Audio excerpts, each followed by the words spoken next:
Hi, and welcome back to the European VC, the go-to podcast for everything European VC. If you love the show, share it with your friends and join our newsletter at eu.vc. All right, everybody. Welcome to the third episode of the SuperAngel podcast. As you may have heard by now, we're rolling the SuperAngel pod into the EUVC platforming, meaning it'll air right here on your beloved pod to keep up to date with who's who and what's what in European venture. Abso-fucking-lutely. And today we're welcoming Joe Cross, ex-Wise and full-time early-stage angel, and also an LP in our dear co-host of this episode's fund, Cocoa. And that's also part of what we'll get into in this episode, how Joe leverages his VC network to become a better angel. Of course, a topic very close to our hearts here at EUVC. So David, I'm very curious to ask you, what were your main takeaways? I have two.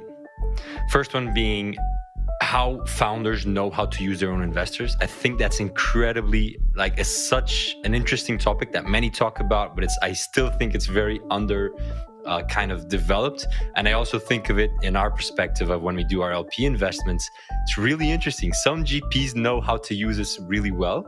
Others are still kind of understanding how to use their LP base. That's really kind of transdisciplinary kind of learning of sorts. And then the second core learning, which is somewhat easier to pronounce, is it was really interesting to hear our guests talk about the fact that he's shifting in his own kind of angel investing thinking from kind of moving into thesis-driven investing and how he builds his own portfolio and so on.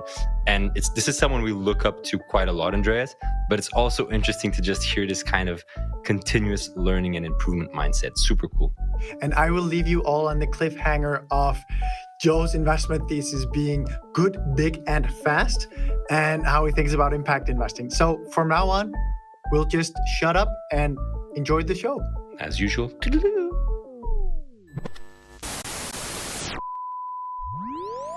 Is this a dream? No, it's not a dream. I'm an angel. Why would God send me an angel? Because God knows that everyone needs a little coaching now and then. I'm loving angels. I saw an angel. All angels say, follow me. You say, me an angel. The smile on her face. Be in it to get that little pump me angel. You've been touched by an angel, girl. Hi, and welcome to the SuperAngel podcast, the go-to podcast for angels backing the next generation of European unicorn founders. If you love our show, do drop us a review, share it with your friends, and join our community at eu.vc. Today, we're happy to welcome Joe, early-stage angel investor with a portfolio of around 25 companies thus far, and LP in Cocoa. He focuses on companies with the potential to make a positive impact at scale and helps founders on growth and marketing challenges across a whole mix of sectors. Previously, he was employee number 12 at TransferWise, where he wore various marketing and growth leadership hats from 2012 to 2020. If you're an angel listening in and wanting to get closer to the European angel scene, do not hesitate to reach out to us. We'd love to connect and see how we can play together. And now, some words from our beloved sponsor. Expand North Star in Dubai is the ultimate startup and investor connector event, taking place from the 15th to the 18th of October at the iconic Dubai Harbour. It is the must-attend networker for any tech investor on the lookout for the next game changers, disruptors, and innovative minds that are challenging and sculpting the tech of the future, showcasing 1,400 plus startups from 100 plus countries. Expand North Star, in collaboration with the Dubai Chamber of Digital Economy, unites founders, VCs, tech gurus, and ecosystem enablers, creating the world's largest startup event. Register now at expandnorthstar.com/EUVC.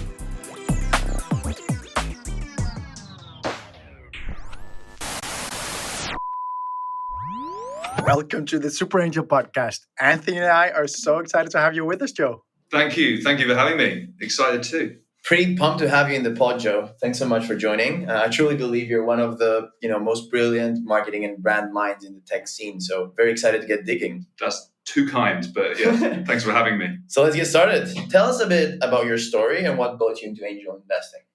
Yeah, cool. So my story starts kind of as a marketeer, really, and I kind of fell into working on the internet, I guess. How old are you when you're saying the internet? Yeah, exactly. Well, that's it. This was like 2007. So like I started working on like for internet companies doing marketing, and then 2012 was when I joined what was then called TransferWise, which was then a tiny company. I was employee 12 into TransferWise. So it was a real like, oh, okay, here we go. Early stage. This is growth, working on one of the most exciting, well, it was definitely one of the most exciting times of my life for sure. And being part of that early stage world is something that kind of later craved for, to be honest, which is partly why I'm here now. So I stayed with TransferWise for 8 years, left in 2020 once the company got of reasonable scale, and then kind of just got straight into angel investing straight after that, really. It wasn't really a grand plan, to be quite honest with you. My plan was, okay, I've been doing this for 8 years.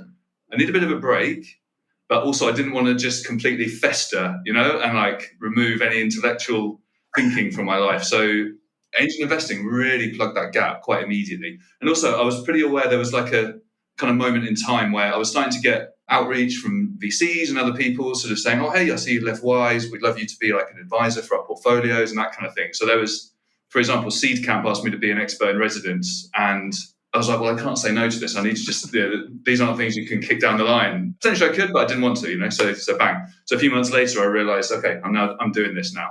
And then I really enjoyed it. And so here I am. Looking back, how many angel investments have you done to date? What would you say are some of the memorable ones as well, or some that you're happy to share with us? Yeah, so I'm on about 25 investments so far. At the beginning, I didn't really have much structure or strategy, I'd say. The very first investment I did was Lightyear, the investing app. It was guys I knew really well from early TransferWise days. It was one of those where they said, we're doing this, are you in or not? And I knew the guys so well. And I said, yes. Yeah. And I sort of planned to be an investor. And I thought, well, I'm going to actually have to do one then if I'm going to start being an investor. So it started that way. And then I also joined the Atomico Angel program, which I highly recommend, by the way. It's been awesome as a way of like meeting a bunch of other people and learning stuff in a fast way. So anyway, so at the beginning, I was pretty broad and I've kind of racked up 25 investments, which are all pre-seed, seed, or a couple of Series A's, a couple. Relatively small checks. And then since then, I reckon about half have had an up round since. I think I'm at about 3.5 to 4x return-ish, which so I'm pretty comfortable in what I've done so far. But now I'm really thinking, okay, I need to be way more structured about this. Some of which is like diving deeper into the sectors I've already looked at. And some is more like kind of changing mindset to how I would approach stuff going forward. In terms of sectors... Just before we go even there, like, I don't know, are there any stories of maybe a funny one or something you had to really kind of strong arm yourself into, or yeah, like share? The first time I ever tried to do an investment in Germany was pretty fun. I just had absolutely no idea what level of paperwork was going to be required, and presumably you know all about this. Yeah. I learned what the word apostolizing. Joe, we literally had Roxanne for our first episode to say that when we asked her about international investments. She said, well, I did a deal in Germany. That was pretty ridiculous. And basically, it was the company was called Vayu, is Vayu, which is since gone on and raised a really great Series A, and it's a climate software basically, and they're doing really well. Basically, I held the entire roundup because I got a notary who it turns out was part-time and didn't really know what she was doing either. And I was there literally. The fact that my notary was part-time was the reason the whole deal wasn't closed. I was like a small check angel. It was it was really awkward, but thankfully it happened. And I then immediately went out and found a really good notary that I know works full time. So you've got to have a good notary if you're going to do German investing. I love that. But, another really memorable one was Timber Hub, which I know you know, a fellow Greek founder. Indeed. And so that was memorable because I think that was one of the first where in the really early months, and even now to some extent, it's quite easy to look at who else is investing in this deal and kind of being part of it as a result of the diligence done by others. Whereas Timber Hub, I think, was the first time I really felt like, ooh, there's something here that I think others have missed, and specifically came to me through Seed Camp, and Seed Camp had passed, and but I was quite like, no, I think there's something here, and it was the first deal where I really brought in another angel as well. The first time I was kind of selling a deal to a fellow angel, and since then they've done an up round and it's gone well. It sticks in my mind because it was that first time I really went, okay, I'm kind of pushing this because I believe, rather than saying, oh no, it's good because they believe. Full personal conviction, basically. Yeah, exactly. I'd love to hear now, Joe, is angel investing the main activity? How much time does it take up in your life, really? Is it you're all in everything, or? One of the beauties of angel investing is it's like as much or as little as you want it to be. So it dials up a lot when, like, for example, when my kids are at school and in the winter, where there's like less other stuff that you could be doing, but then it can dial down quite neatly when needed. So I do a few other things, but it's certainly my main like professional focus now. Yeah. Very cool. And portfolio support wise, like how do you think about that and your capacity to be able to support the companies as well? Again, it flexes as much as you want. I mean, that's definitely one of the biggest sort of learnings I've had is how much you sort of sometimes have to actually push yourself onto the portfolio companies. Like they don't all come and ask for advice a lot. And then obviously with some, like once you build a really good rapport, then it becomes like a really like organic, ongoing, you're talking to them lots. But with others, it's not like that. And someone needs to sort of make that become the way you work. Yeah. But definitely as I get more and more investments, I do feel like I need to think about, am I actually fulfilling on the promise of being useful? Because that's the whole point of an ex-operator angel. And if you can't deliver on that, then you may as well just be any other investor. Yeah. And how do you think about that, Joe? Because it's always as you said, the constant tension of whether you're forcing yourself on the founders and thus being, sometimes that's good because it, of course, makes the founder realize, okay, I can get this much out of my investor that I didn't know. But other times it's a bit, get out of my hair. How do you think about that? And how do you keep yourself in check? Yeah, it's true. It's definitely one of the things I've learned most is like the variation in how much a founder knows how to use their investors, I think. Because we are a massive resource that should be maximized, but actually it does take time and effort to maximize it. And there are definitely times when I've met with a founder and obviously they're very busy and they haven't done much prep. And so the meeting can sometimes feel like, I think we both just kind of not wasted an hour, but we definitely didn't maximize the hour. Whereas there's other founders which, they're always saying, okay, here's the topic. This is what we're going to be discussing. Here are the specific thoughts. Here's where I need your help. And at the end of those conversations, then you all both sides leave feeling like, yeah, that was potentially a transformational conversation about where we're going and what we're doing. So I definitely think there's a level of understanding how to really maximize your angels that founders themselves don't naturally have always at all times. Do you think about yourself before investing, optimizing for that? Meaning, optimizing for working with a founder that you can see, okay, they're ready to take me on. They're ready to understand what they can use me for. Or is it more, I'm looking at the opportunity and then the other part is either it'll come after the investment or it won't? I don't necessarily look for do I think this person knows exactly how to maximize their angel network? It's a nice plus, but it's not part of my must have. What is will I enjoy spending time on this subject matter or this problem space and with this person? Which, what I don't want to do is rack up a load of investments in sectors that I'm not interested in that might be good returns, but I don't want to spend the time thinking about it. My most common sort of, really sorry, but I'm going to pass reason in email is generally I just don't feel it. I just don't feel passionate. There's nothing I can point to that's really wrong here. I just don't think this is, with my limited time, that's what I want to spend it on, So, and then if, obviously the founder's passionate and if I'm passionate too, then that's when good conversations naturally happen. No one needs to force it. Yeah. Final question before we go on to our segment around investment thesis is I'd love to hear, what do you feel that angel investing has given you both on a personal and on a professional level? If you should say one or two things for each, what do you really think? Professionally, I wanted to stay kind of connected without being actually part of a company. Why? So I wanted to actually make sure I was still part of the scene, kind of intellectually challenged. So I've pretty quickly, because I put loads of time and effort into it, built a pretty decent network of people, like Anthony, for example, who I met a year ago. And it's a network that obviously is really great now, but also if I were to go and do something else in future, it would be really, really great. So I don't know whether I would start a company or start a fund or join a company or, join a VC. Being a pretty active angel is a really good place to stay while you're making that decision. So professionally, it's huge optionality while also right now being rewarding. And hopefully there would be some return on capital as well. That would be nice. And then, but personally, it's really it's that kind of learning, mind expanding. When you're 8 years in one company working on one problem space, you develop all kinds of skills and things that you don't as an investor, but you're stuck in that one problem space and it can be very narrow. And so I really like the quick context switching and having to really, really engage your brain in an intellectual way to understand what this person is talking about and why it matters to the world. There's no other kind of part of my life where I think I feel that in quite the same way I do here. Another thing is just like hanging out with early stage people that they're kind of like dreaming, like, what could we achieve here? That's very addictive. I absolutely love those kind of conversations. As a company scales to IPO stage, it just can't be part of every day, because at that point, a company is really then all about operating and efficiency and still growing, but in a different way to when you're in the early stage, kind of dreaming and thinking, I wonder what could be. Being able to spend a lot of my time with people that are thinking like that is awesome. All right, let's cue the music for the investment thesis segment. Oh no, not about the thesis. Boom, that was the sound of the investment thesis segment. I hope you all enjoyed it, because that is something that we have cooked up just for this very special podcast. And I am a huge fan of our weird angel sound. So thanks a million to our audio producer for that.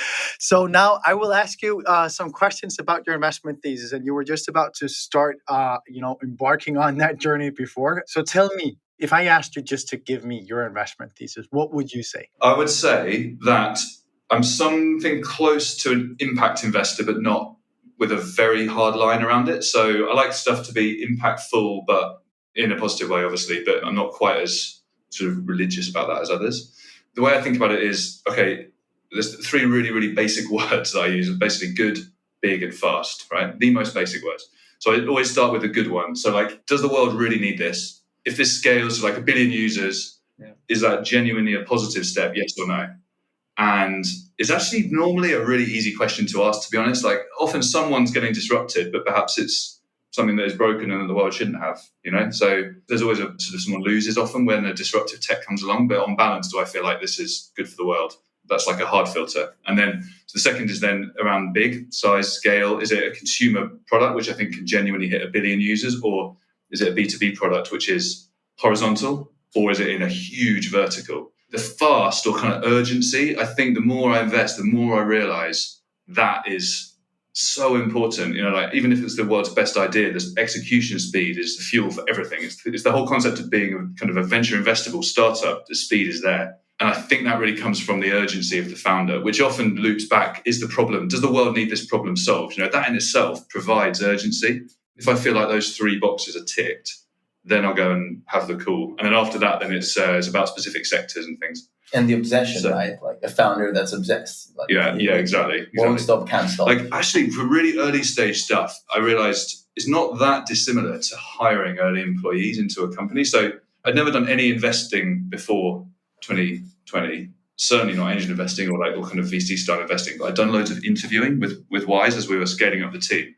And so I kind of think of it like, for a pre-seed where there's no company to look at or no metrics, I kind of think of the company, the pitch, or like what we're going to build, a bit like a job spec. And then you can go, okay, is this a good job spec? Do we need these jobs done? Or does the world need these jobs done? So there's a kind of, okay, is the job worth doing? And then the second thing is then, is this person the right person to do that job? And it's actually really, and a lot of the early stage interviewing that you do in a growth company is not about expertise, skills, or background. It's about like motivations and why you want to do this, and stuff that's very similar to what you're looking for in a super early stage founder. I noticed that you don't mention software or digital as such, or the internet, to use the word we started with. How come, do you shy away from hardware as an example? Or do you say, no, if it fits the 3 and it's with impact, then I'll actually do it? I wouldn't say I actively shy away from hardware, but I'm not like, I haven't lent into hardware. So most of my investments are software of some sort, but I have a couple of like plant-based food companies in my portfolio, for example, which is definitely not software. Would you mention them? Because I love these. Julien Bruno is one, which I don't know whether you know, but they're basically plant-based, making dairy products, meats, all kinds of stuff, doing really well. I've had an up round since, and are doing some really good partnerships right now in terms of distribution. And the other is Numi in Germany, which is an alternative fish product. The reason I'm interested in that stuff is because climate tech is one of my kind of pillars. So basically, I'm looking mainly at fintech, climate tech, B2B stuff where it's like, horizontal, mega level up in terms of efficiency, or B2B where it's a vertical, where like Timber Hub, for example, where there's just this huge outdated sector that just needs to be like brought into the modern world. And then under climate tech, there's so much good stuff. And the hard thing is really, I think, finding great stuff because it's all positively impactful. So that's like a slightly different challenge.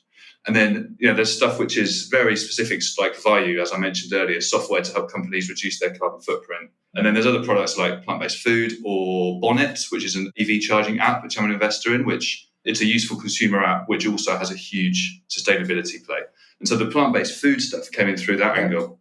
We're very much also kind of with Cocoa, like very excited about the climate space. And I think we've made 2 investments to date within the software space. Yeah. I think the question of Andreas was very pointed and right one. And if you look at the guys at Lower Carbon, which I think are doing a really great job, like a lot of the really high impact stuff also include hardware. So when I look at us, like I aspire, we don't, right? We do software and tech because the model of VC and our model works like that. But I do know that a lot of the high impact stuff do include some hardware as well. So a small part of me wishes that, we had more of kind of the Lower Carbons that do some of that hardware. Yeah, definitely. Yeah, hardware. Well, and I mean, biotech generally, it's just such a long way from where I feel I'm most useful. As a sort of consumer mainly marketeer, I think I'm not going to be the most useful in those kind of worlds where, the products that are still way a decade from being really launchable. There's loads of awesome stuff there, but I just feel like there are other investors who are going to be way more helpful to the founders in that world. And maybe I jump in with something that is a bit off script and, again. Oh, here we go. No, just one thing, which is like, the most exciting opportunities you usually have to sell yourself as well too, right? So where do you find yourself selling more hardly? Like what's the proposition you usually sell to the founders that you can bring to the table for them? That's a good question. Actually, it was really relevant in 21. Yeah. When it was really typical for a round to be like, well, we're closing tomorrow and there's like a tiny amount left and every single VC in the world wanted in. And then it was a case of like, ooh, can I get in? Which it was surprising to me that I would then be in a sort of selling myself position, but absolutely. And the pitch is always, well, I think I can possibly help because I've been there. And if you have like a marketing question, which is going to be about building a brand, or a growth question, which is going to be about using your like virality or using your existing customers as an engine for that, then I think I can be helpful. But then this stuff's been different since then with the changing environment because so many rounds aren't getting closed. I have to say it's been a really interesting time to be an angel investor for 2 years. One of those years being 2021 and one being 2022. So let's see what this year's like. Hopefully 2021. Very cool. Yeah. I'm curious to hear, because you said you had around 25 investments done by now. I'm curious to hear, how do you think about going forward, this, the sustainability of you being an angel 2 years in, already 25 investments. How are you going to, manage that going forward, both time-wise and also there's so many VCs that I talk to that are starting to raise a fund because, I kind of ran out of angel cash. So I've thought a lot about this, and I am going to change strategy actually going forwards. So I don't think it's sustainable to do another 25 and deliver on the promise of being useful to all of them. There's 2 parts to the shift. So one is going from, rather than looking at every deal in isolation or every potential company in isolation with a kind of, am I investing in this, yes or no? Which is how I have been doing stuff. I think that leads you into areas that you don't quite understand, or you maybe say yes to stuff. Not that I regret any of my investments, but there's some stuff where I'd happily say I had pretty low conviction, still said yes. Whereas actually I want to shift more to like having theses around specific parts of the spaces I'm looking at and then thinking more like, is this company the one that's going to deliver that for the world at scale? So it becomes less of a like, am I investing in this company? Yes, no, and more of a, which companies out there are going to actually deliver this? That's one shift. And as a result of that, I'm hoping to be in a more like high conviction space. And then to force that, I'm going to increase check size as well. So my plan is to do lower volume and high checks over the next year or 2 years. And I'm really just thinking like, is this one of the deals that really matters this year? That's quite a different approach to going, do I like this founder in this company? Most investors that I know that are investment thesis driven, they are oftentimes in a very broad geo.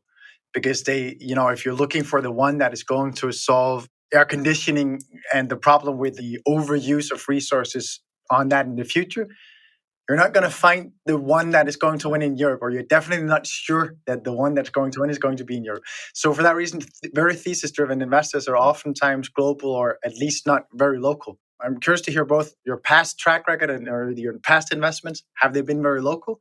And how do you think about that going forward?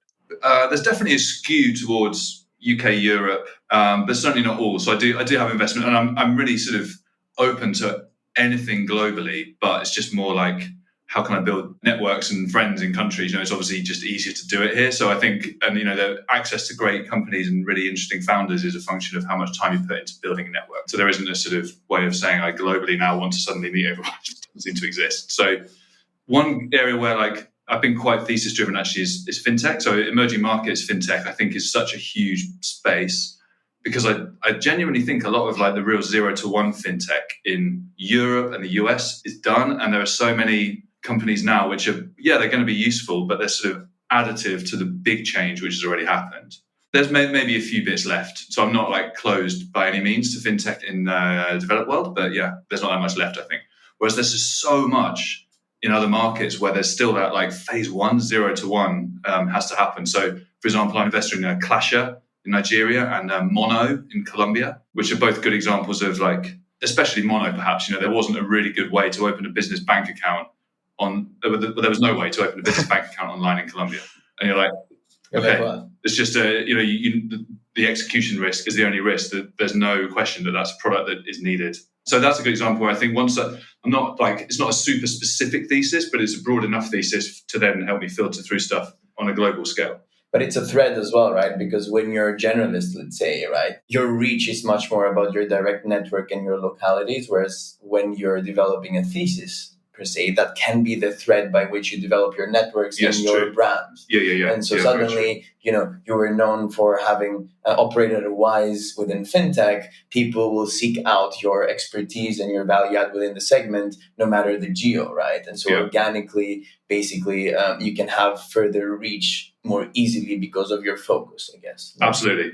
Yeah, because there's a balance between sort of your reputation being based on the past, your experiences as an ex-operator versus your current experiences as an investor.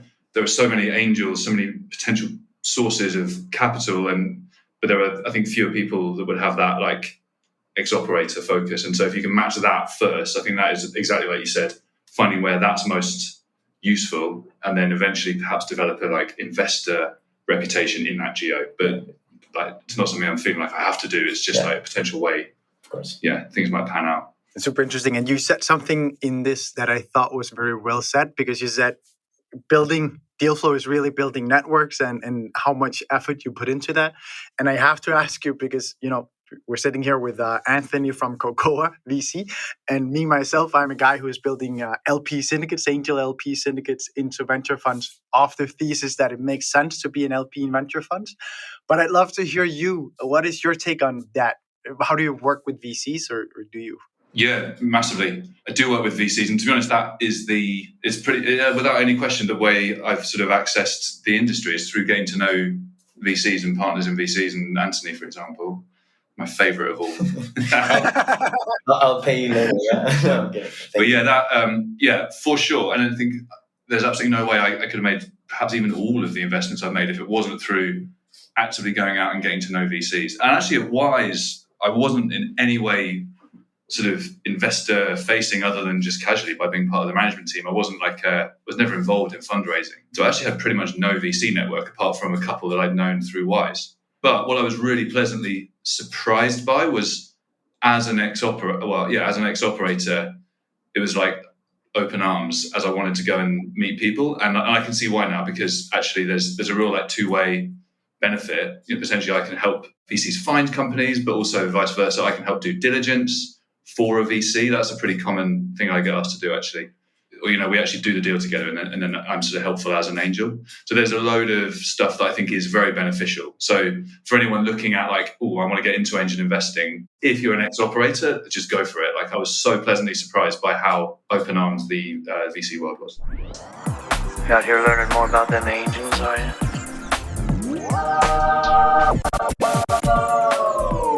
If you heard that special sound that we have prepared for you, that means it's time to talk about your core learnings from investing. Are you ready? I've learned so much, but let's go.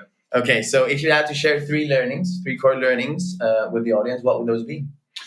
Cool. So the first one, actually, I already covered it. It's around that shift in mentality when making decisions. So the shift from, am I investing in this company, to, no, is this a company that I think will execute on this thesis? That's the first. I hadn't quite clocked that before. So the second is around this what happens once you're an investor? And, I naively thought, oh, I'll have a regular monthly calls with everyone and they'll all be really useful. And I kind of alluded to it a bit earlier, but like, honestly, the variation is so huge. And also the variation in what people want out of an angel is so different. I was expecting to be like always asked quite strategic questions, but actually sometimes they're like, do you know anyone who's good for this job? And like, there's a load of stuff that's just way more practical. And actually you realize, that is really useful. If I can just recommend someone for that job, that's so much more useful than doing like a workshop about how we're going to actually get from, to our next 10,000 users or whatever. It's cool as well. I really like it. It's made me think, okay, the more I build my network, the more that self-fulfills and I become even more useful. So like hiring or intros to potential customers of B2B companies and all that kind of stuff. I was quite surprised by how much that's what founders want, is in addition to the, like, you can help on this question. And then the third thing is the shift from going, and this is quite specific to an ex-operator kind of profile, but I could spend all day telling people what we did at Wise, but that's what we did at Wise. It's not necessarily what's going to work here. And it's quite easy just to fall back into this like historic storytelling mode and like hoping that some of it's going to be useful. It's much harder and much more valuable to actually really engage your brain and really think, no, I need to really like think what's going to work in this sector, in this context. Which is, again, where I said earlier, like the more you get sort of prep from the founder, the more or sort of heads up on what they want to talk about, the more you can do that. And it's definitely something that you actually have to engage your brain to do. So, I think it's easy to be lazy and just tell stories from the past, but it's not that helpful to anyone. I think this is such an important thing because, a lot of operators turned angels are fantastic, and I think we need more of that.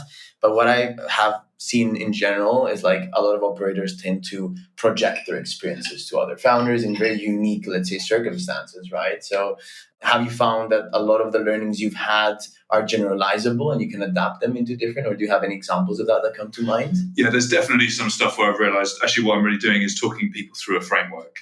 Making your first marketing hire, that's a conversation I've had with pretty much all of my companies. Yeah, there's loads of common threads or a framework that I'll kind of talk through to help figure out what should be in that job spec. What kind of profile do you look for?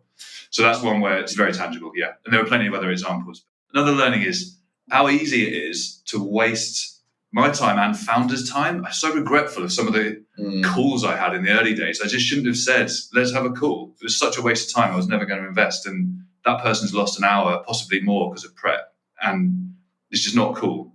So what I'm trying to do now is be much more like only even like, ask for the intro or take the call. If I've looked at the deck properly, genuinely like, this is a hell yeah. I'm like genuinely excited about this. There are definitely some false negatives. Definitely I've missed some by not taking the call, but I just think it's so much more efficient. And I do far fewer calls now and more time upstream of that looking through decks, so I'm not wasting the founder's time at that point in the funnel. Once the call is happening, then I'm wasting the founder's time potentially. Very interesting and very refreshing, and in contrast to the typical VC FOMO of what if I don't take this call, right? I'd love to tease out a learning a bit from your number 2 there, which was, well, quite often what founders really need is the intros, and it's the people that you can connect people to, both on the customer side and recruiting side and so on. Just because you're a good thinking individual, you are not necessarily a good investor, because it's so much what you have built up around you already. And that is something that I think for anyone listening in who is, wanting to do angel investing or already doing angel investing, wanting to institutionalize into a venture fund, you can all the time work on building up the core asset of any investor, which in early stages, access to deals. It's the networks that you need to bring together a deal once you've gotten the access and get access in the first place. So I just think that that's such an important lesson. And it's not about learning frameworks and being smart about doing fancy words. That's McKinsey can use that, but founders typically can't, right? Yeah, totally. If I was advising my former self back in the early Wise days, we were very skeptical of wisdoms that weren't learned on our product, on our problem. Like very, very skeptical. It was almost part of the culture to a fault. We didn't use our angel investors anywhere near as much. I think partly because of that, but it's definitely not like a sin to ask someone to explain strategic stuff. Like obviously the whole like McKinsey can do that, but there is really useful strategic help that totally can be useful to listen to in the early stages. But yeah, sometimes you just feel really useful if you just connect someone up and then it happens. I helped Julian Bruno, for example, do one of their distribution partnerships, and it's just so tangible. Making a connection, it happens, everyone's happy. There's no need to think years later, was that useful? It just definitely is. Yeah. And final thing before we go into our quickfire round, I would just ask you on the first part, because in our episode with Keith Gross, I was kind of thinking, I wish I had asked a bit more about that part, which is communication with the founders and ensuring good communication lines, because you just said it as well, right? One of your core learnings was in the beginning, you thought you'd get a report every month and then everything would be great. And then you realized, that's not really how this game works. And you started this whole conversation kind of the same place where when you said that some founders you're engaging a lot with, others much less. It's figuring out whether you force yourself on them or not, that kind of thing. So I'm curious to hear, how do you think, if I should ask you with communication lines towards founders, how do you think about this? Is there something that's best practice for you and so on? So the relationships I have that I think are the best are the ones I have. I have them on WhatsApp. There's a quick question channel. There's no like, we need to arrange a call. It's just like, oh, hey, can you have a quick look at this? So there's a sort of always on channel, which is informal but efficient. And yes, there is like a monthly kind of investor report, which I do think has to be, or at least quarterly. But I think there needs to be some formal process of, not for angels, for all the investors, the funds or whoever. It's just good rigor to force yourself to write that down and actually reflect on what you have done and haven't done. And it always then also sets up questions that I can then say, hey, do you want to have a session about this? So from the investment reports, quite often I'll ping a founder and go, hey, it looks like you're ready to start talking about ramping up marketing spend. Let's do a session. And so the investor reports are really helpful for that. I don't know whether you necessarily need to have like a regular recurring, but some sort of informal commitment to, we are going to meet or at least have a call fairly regularly with some structure. I don't necessarily feel like you need to just have a monthly catch up, because that's when you get into this sort of, I don't know, sometimes it can feel a bit like you're just asking for an update, which I'm never doing in the catch ups. That's what the update email is. The best relationships I have look like that, roughly. For what it's worth, like experience from a VC, angel-like VC is exactly the same. It's async on WhatsApp. Yeah. Is usually, right? You want to establish your relationship and proximity. It is investor updates, prompting, basically proactive. Yeah. Now, the added thing we do, but it's also because we do this 24/7, we found is useful, is we tend to put a slot aside a month where the founder can use it or not if they don't want to. Yeah, nice. And it's their time to use it as they want to, when they tend to take it up all the time. Do they? Yeah, that's good. If we're not being useful, then there's no point in having the call. And it just may well be that the time is wrong. With pre-seed stuff, because my focus is marketing and growth, quite often actually there's not that much to talk about for 6 months or so. And then there's loads to talk about. So there'll be no point in me trying to have regular calls with a founder who's nowhere near live yet. It is now time for the quickfire round.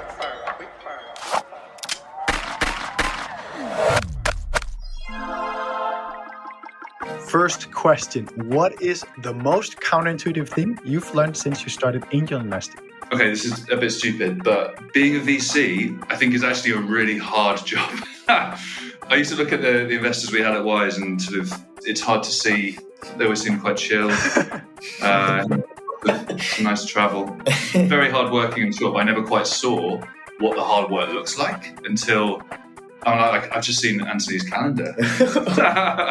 I hadn't quite appreciated that, how much, and also how stressful it is. And when it's a small check, my own money, it's not that stressful. But in a VC fund manager's, having to make a pre-seed bet with someone else's money, that's hardcore actually. And actually doing it teaches you it is really hard. It's not all roses like I maybe once thought. That's the nicest thing I've heard anyone say about VCs. We actually work hard. Second question. What would be your top tips to angels wanting to do more international investments? Kind of covered it earlier, but that is, you just got to go out and find out who the really good funds are in that geography and get yourself in that way. I think that's the best way to do it. You don't need to go to a bunch of countries and meet a bunch of founders first. I think that's sort of second. First get a good understanding for the markets through these early stage funds who are already there and learn that way. Thank you for that. That was the best answer you could give me, actually. That was even better than the other one. So, final question, and this one goes a bit on the personal side. What advice would you give your 10-year younger self if you only had 30 seconds? Just chill out. Stop worrying about stuff. I used to worry too much about I have to have a hard conversation with someone tomorrow, or trying to please people too much. And you don't need to worry about stuff. You need to lean into hard things. It took me years to feel like I was sort of tough in some environments where I should have just been way tougher earlier. And it was all because, like, I don't know. But yeah, chill out and get on with it. Don't worry, it'll be fine. Have the hard conversation. Love it.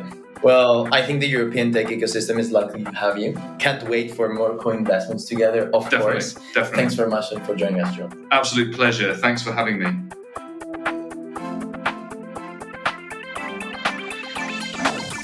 Thank you for listening to this week's episode of the SuperAngel podcast, the go-to podcast for angels backing the next generation of European unicorn founders. If you love our show, do drop us a review, share it with your friends, and join our Angel LP syndicate at EUVC. And if you're an angel listening in and wanting to get closer to the European angel scene, please do not hesitate to reach out to us. We'd love to connect and see how we can play together.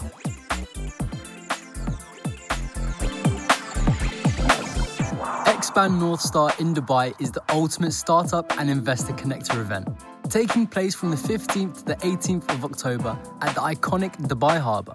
It is the must-attend networker for any tech investor on the lookout for the next game changers, disruptors, and innovative minds that are challenging and sculpting the tech of the future, showcasing 1,400 plus startups from 100 plus countries. Expand North Star, in collaboration with the Dubai Chamber of Digital Economy, unites founders, VCs, tech gurus, and ecosystem enablers, creating the world's largest startup event.